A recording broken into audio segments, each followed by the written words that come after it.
સ્થાનિક સ્વરાજની ચૂંટણીઓમાં ફોર્મ પરત ખેંચવાની અંતિમ મુદત પહેલાં જ ગુજરાતના રાજકારણમાં ભારે ગરમાવો મળી રહ્યો છે। સુરત અને રાજકોટ મહાનગરપાલિકાના જંગમાં કોંગ્રેસે હાઈકમાન્ડના આદેશથી મિશન અજ્ઞાત હાથ ધર્યું છે।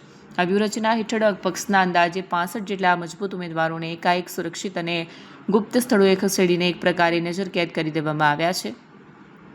જેના પ્રત્યુત્તરમાં સુરત શહેર પ્રમુખ વિમલ ઉડનાવાલાએ જણાવ્યું હતું કે આ તમામ અફવાઓ છે। કોંગ્રેસ પાર્ટીના કોઈ પણ ઉમેદવારને નજરકેદ કરવામાં આવ્યા નથી।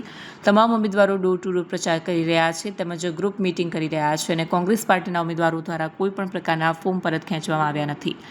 અમારા ઉમેદવારો સુરક્ષિત છે, અમારા કાર્યકર્તાઓના સંરક્ષણમાં છે, તેઓ પ્રચાર કરી રહ્યા છે, ગ્રુપ મીટિંગ કરી રહ્યા ખૂબ સારી રીતે।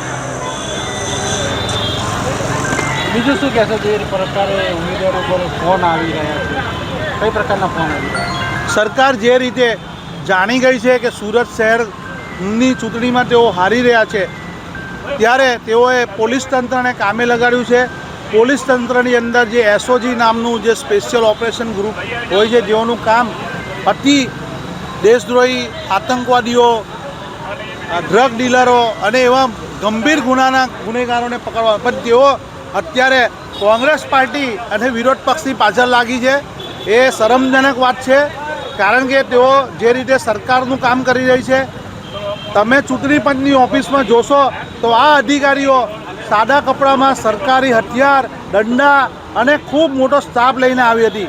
જ્યારે આ ઉમરા પોલીસ સ્ટેશન, આ ચૂંટણી કમિશનરની ઓફિસ ઉમરા પોલીસ સ્ટેશનમાં આવે છે, એમના પીઆઈ છે, એ ખૂબ સારી રીતે રક્ષણ કરી રહ્યા હતા, સર્વિસ કામ કરી રહ્યા હતા।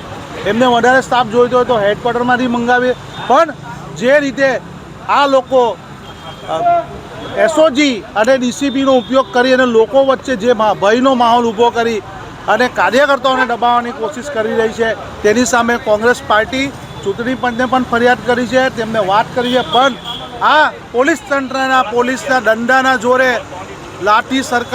લાઠી ગોલી કી સરકાર નહીં ચલેગી। એ અમે આ લોકતંત્રની અંદર લોકોના મત બચાવવાનું કામ અમારું છે। જે રીતે અંગ્રેજોની સામે અમે લડતા હતા, તે રીતે આ ચોરોની સામે પણ લડીશું અને જીતીશું।